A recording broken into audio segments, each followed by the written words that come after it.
stuff. We'll be at the precinct in an hour. And you don't press charges. He goes, deal. You bring the stuff, no charges. So they go. I asked him, did the police follow you? If I was a constable or a detective, I'd say, follow those guys.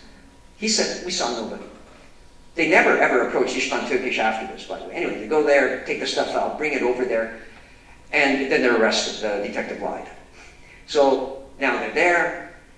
They're released on their recognizance. There's going to be a court case. They have a meeting that Sunday afternoon in the Hungarian church. We get a lawyer, and then the minister tells the lawyer, I just heard something. FBI agents are up there, and they've been spending 3 days going through all the stuff from their main consulate. It's great stuff. By the way, one of the things that they took from the main consulate was a box. They had the radioactive symbol on here. Radioactive stuff. Don't touch, don't open it. So the police opened it. And inside it was a box full of radioactive stuff. No. 200 to 300 condoms. And somebody was making business because birth control was not allowed in Romania. Somebody was making business on the side in the main consulate and was getting ready for a shipment back home.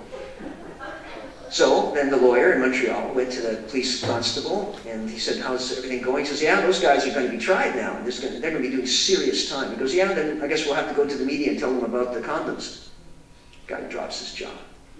You know? Oh yeah, we know. We're going to go to the press now. He says, wait 10 minutes. I have to make a few phone calls. So he comes back and he says, we'll do an out-of-court settlement, and they won't do any time. And that's indeed what happened.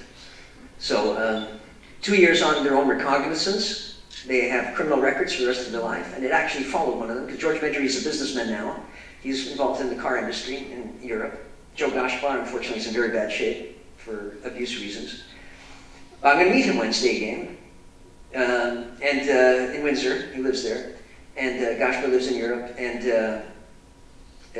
he was working for the Canadian military in the early 90s in Germany. He was supplying them with supplies, etc. And he goes out for dinner one night with one of the Canadian generals, and the guy drinks a fair bit, and he goes, you know, this job is a lot better than breaking into the Romanian consulate, isn't it? They were told. So there were a few things like that. I can also tell you that, getting back to more serious things, I was able to look at, how are we doing for time, by the way? Another 5-10 minutes. Okay, no problem. This will be the last thing I tell you, and if you have any questions, I'll answer them. I'm the only journalist from North America so far, I don't understand why, who got permission to research at the Securitate archives in Bucharest.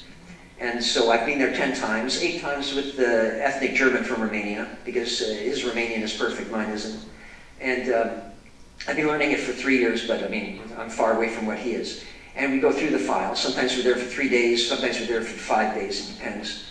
And I also researched Hungarian Secret Service files, because the two countries, in many ways, they have connections, whether they like it or not.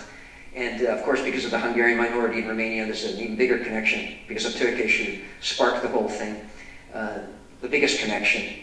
And I can tell you now, and it's in the book, there's going to be a major press conference on the book. This film will be shown at the European Parliament on November 27th, sponsored by dozens of members of Parliament from all over Europe, and I'll be there.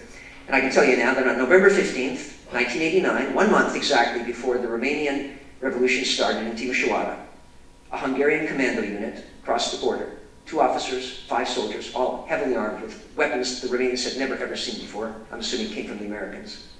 They came in a civilian car, but they're in uniform, and they're going up and down the border on November 15th, constantly making notes of Romanian military installations. And then finally there's a confrontation, about 3 hours into their reconnaissance mission.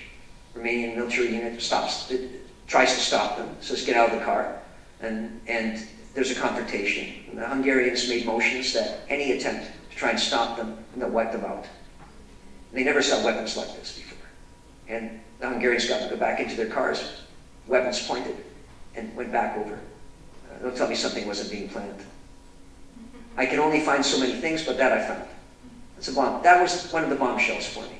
November 15th, Hungarian commando unit. No, they didn't do that on their own. They got orders. And that was a special unit. If you ever saw the Hungarian military, it's pretty sad, but those weren't.